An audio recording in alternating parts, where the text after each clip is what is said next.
Thanks so much. And we've got some big delays if you're heading for the Patello Bridge. It's best avoided. Northbound, we had an earlier stalled semi on the bridge deck, and it never really recovered. That first big wave of volume for the morning commute hit at the same time. King George still back to almost 132, and Scott Road has eased off a little bit, but it's really slow at the tail end just before you start making your way to the Patello Bridge. Alex Fraser Bridge is a much better option. All 3 feeder routes out of Delta in great shape. Highway 10 and 152 is the big intersection doing without traffic lights this morning and down to a very slow 4-way stop procedure. The Portman also a great option versus the Patello. Maryhill bypass starting to see some volume back to Shaughnessy. Its usual spot around this time of the morning. And out on Highway 1 westbound at 264, a stalled semi is taking up part of the right lane through there. Your travel times for 3 major routes still sitting around the 30-minute mark, so not too bad there. And there's a live shot of the Patello Bridge. All 3 of those feeder routes in much better shape than if you're taking the Patello Bridge. It's not only busy from Surrey, it's busy from New West. And here's Mark with weather. Well, Russian organizers are getting a lot of flack from athletes and media about the construction gaffes at Sochi hotels and venues. Kuljeet, what have they found? They found some interesting things. Well, here's the latest in strange toilets discovered at the games. That, my friends, is a backwards seat. What? And here I thought, toilet seats were universally understood. It's pretty common stuff, but apparently not. This picture was tweeted out and is being shared across social media with one question. Now, why can't they get toilets right? I feel like they're pranks almost. Yeah, right? Like someone's going along and doing it intentionally. At least that's a single stall toilet, right? That we see there, a commode. Yeah. A lot of people have been making a lot of noise about the double commode without the divider in between. Yes, which is bizarre. Like, I don't know. You wait outside till I'm finished, please. Thankfully, these girls are just posing for the photo, and they've still got their ski pants on. I have to hand it to the athletes for still putting on a good face, big smiles, and tweeting up pictures. Even though they're making fun of it, those are pretty weird conditions to be competing in. But they're still... That's a good point. They're still putting up a really good attitude. That is an excellent point. I mean, here they are. They've worked so hard, especially over the last 4 years, leading up to these games, and then to now have to deal with that kind of stuff. You can't train for that. You cannot. Yeah. There's no divas in those athletes at all, which is good. Hopefully not. Here's what's coming up next on CTV Morning Live.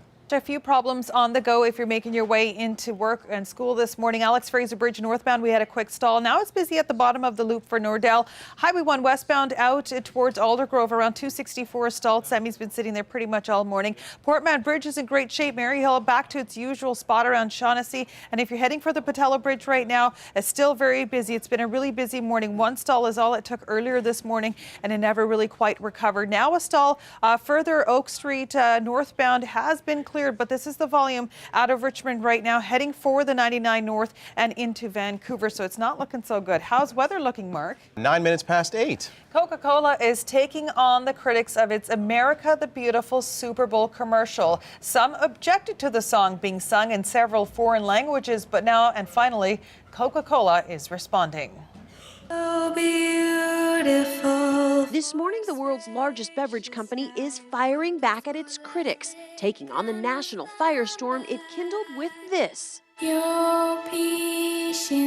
Ever since debuting Super Bowl Sunday, Coca-Cola's take on the classic patriotic anthem has bubbled up controversy. In the 60-second commercial for their America is Beautiful campaign, young singers take turns belting out verses in 7 different languages, from Hindi to Hebrew, and some are saying that it is simply un-American. The backlash has been swift on Twitter, one user tweeting, "This is an outrage, America the Beautiful in foreign languages." While another tweeting, "Never buying Coke again. America the Beautiful in a language other than English is just wrong." Everybody was talking about it. It was really part of the national conversation. But Thursday, Coke defended the ad in a statement standing by its message.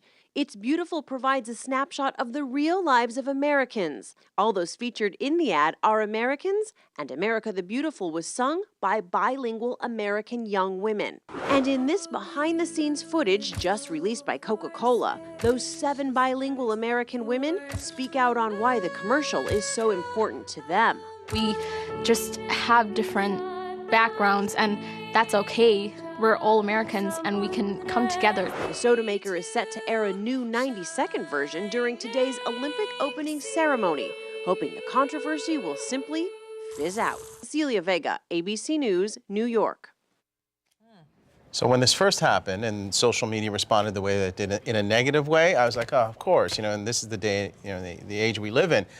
But in a way, I'm glad it happened because it prompted Coke to have that response, to find out a little bit more about those singers. So in the end, this is, a good thing. It's a good thing, but it also made me realize watching that, I think we here in Canada, especially in Vancouver, we're so multicultural that to us is like, well, why wouldn't you want to do a commercial like that? We take it for granted, and perhaps we hear those languages all the time in a bus, outside, on the streets. It's great. Absolutely. Let us know what you have to say on the subject. We always welcome your comments at CTV Morning Live.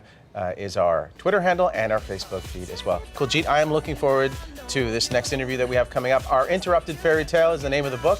Thanks so much. A number of problems on the go if you're making your way through Surrey. 160th and 104, serious accident at that intersection. Murray Hill Bypass eastbound had a stall at Shaughnessy.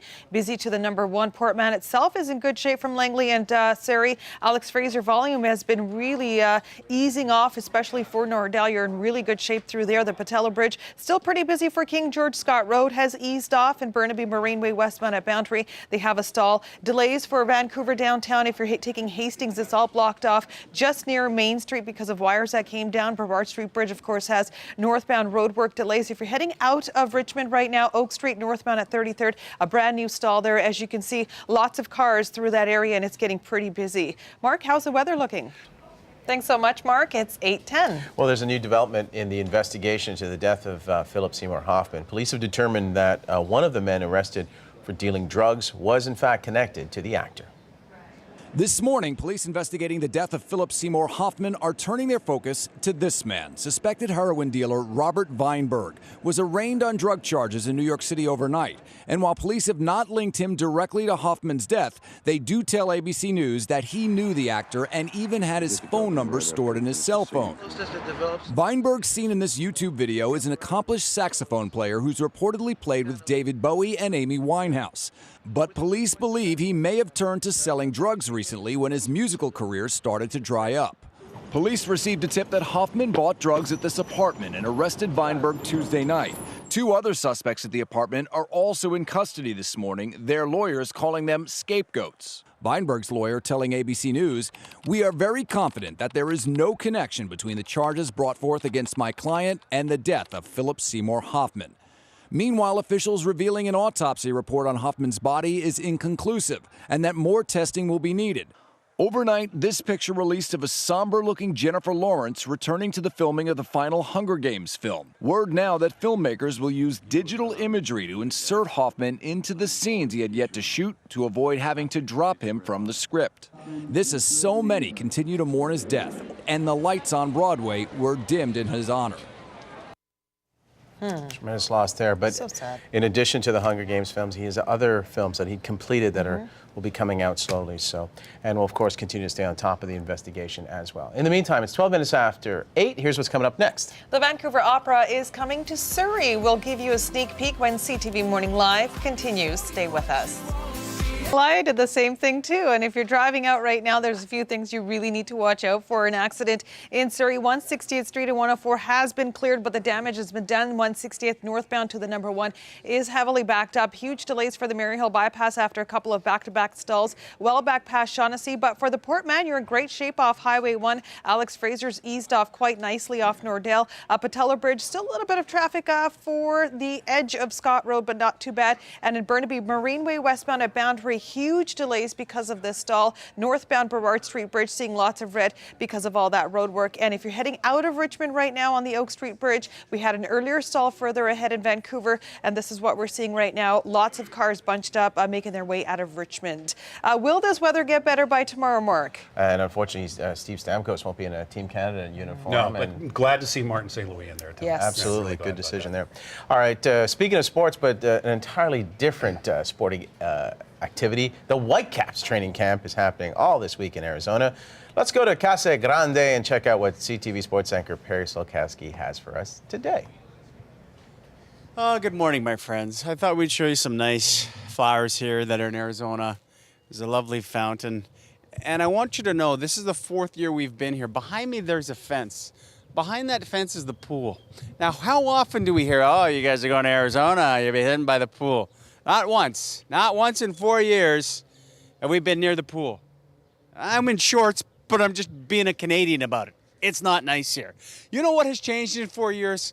My hair. I don't have as much. But I tell you what, if you want good hair, really good hair, young kids who are rocking incredible hair, the Vancouver Whitecaps, and this report brought to you by Bell, have all that and more.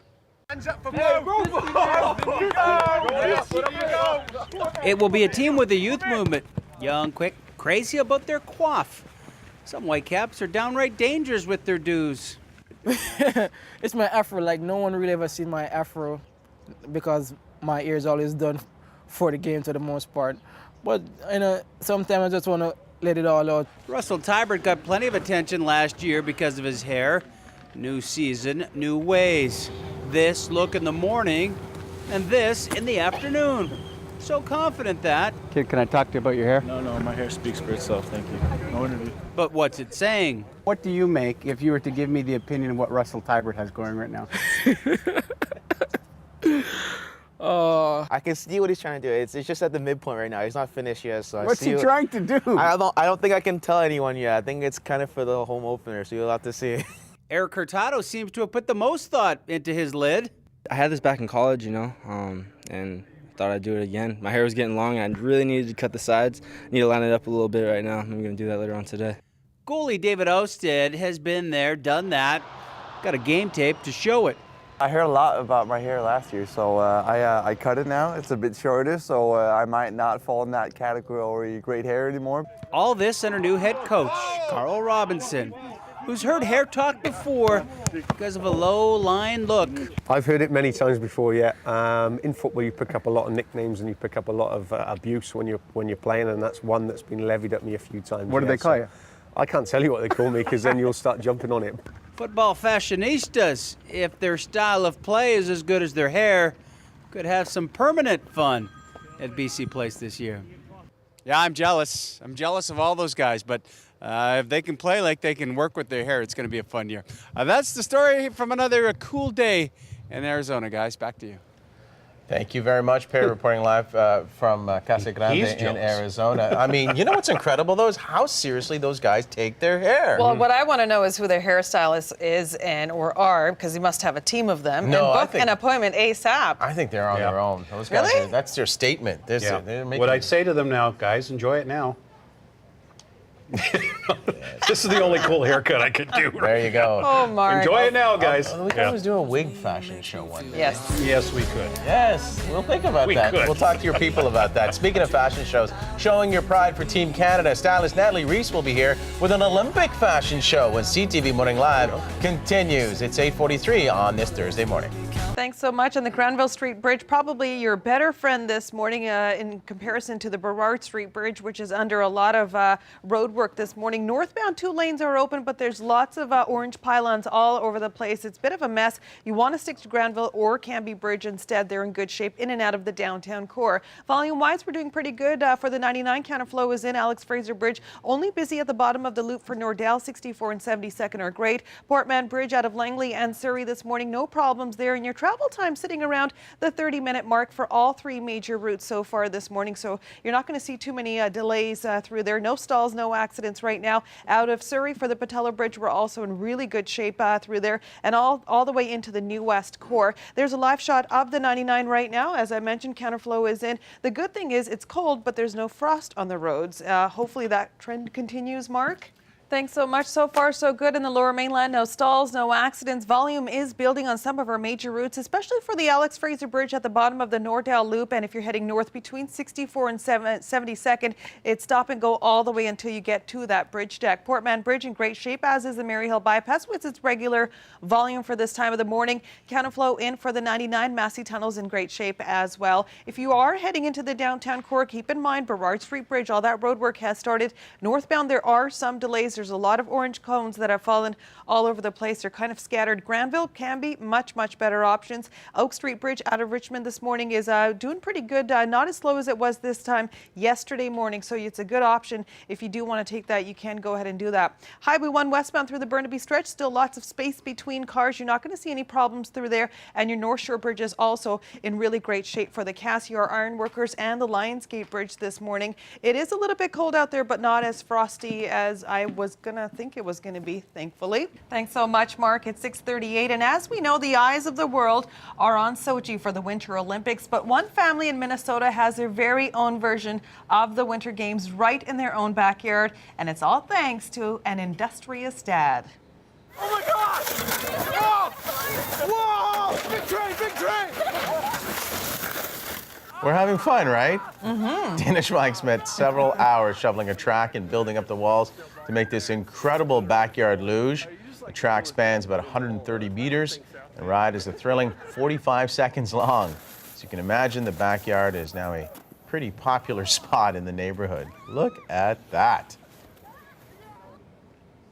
Pretty cool, right? Very cool. I was just going to say there must be a lot of requests for play dates at that house, right? Exactly. Hey, can we come over? Yes, and bring your own GP, bring your own GoPro, so you can chronicle the whole event too. So that's one of the things you miss living here in the Lower Mainland, but that's okay. You can watch it on TV and it's just as good. I'm totally fine with no snow in the Lower Mainland. 6:39. Here's what's coming up next on CTV Morning Live. One big drugstore chain is ending sales of tobacco. BNN's Michael Kane has details in business news. Let's take a look at traffic right now in the Lower Mainland. Not too many problems on the go, but there are a couple of areas you want to avoid. In Richmond, number 2 road southbound at Granville, we have a new accident. Crews are on scene. A couple of vehicles involved there. And if you're heading in and out of the downtown core, keep in mind that Burrard Street Bridge traffic, all that road work has started northbound this morning, has been down to just one lane. Patello Bridge is doing not too bad. It's easing up a little bit on a couple of the routes if you're heading out of Surrey for the Patello Bridge. But do give yourself a few extra minutes if you are going that way, and that's because of earlier problems we had on the new west side. Over at the Alex Fraser Bridge, looks like 72 is getting busier than Nordell, and busy around that loop as you get onto the 91, but it's been problem-free all morning. No problems for the Portman Bridge either. Maryhill Bypass back to Shaughnessy. It's a usual spot around this time of the morning. And if you're making your way for the Ironworkers Memorial Bridge, we have heavy volume, and it's all because of a problem further up, and it's been cleared. It was at the Dollarton off-ramp, so do keep that in mind. Maybe stick to the Lionsgate Bridge this morning. Heading out of Richmond, we're seeing a lot of volume for the Oak Street Bridge this morning, and you might want to skip on over to the Knight Street Bridge instead. The 99's been in really good shape at the Massey Tunnel. Again, it's been problem-free. Amer? Thanks so much. A few problems on the go and a new accident. If you're heading out to Burnaby, Willingdon Avenue northbound is now blocked at Kingsway. Also in Richmond, number 2 road southbound at Granville, crews are clearing that accident. Burrard Street Bridge has delays both ways for road work that's ongoing. Patello Bridge traffic's eased up quite nicely, as has the Alex Fraser Bridge for Nordell. Maryhill still back to Shaughnessy and steady all the way through to the number 1. Highway 1 is fine. Ironworkers very busy as you're heading southbound towards the Dollarton Highway. There's a live shot of traffic through the Cassiar right now. And if you're making your way out of Richmond as well, please note Oak Street Bridge heavily backed up, heading towards northbound for the 99. Mark, how's the weather looking? Well,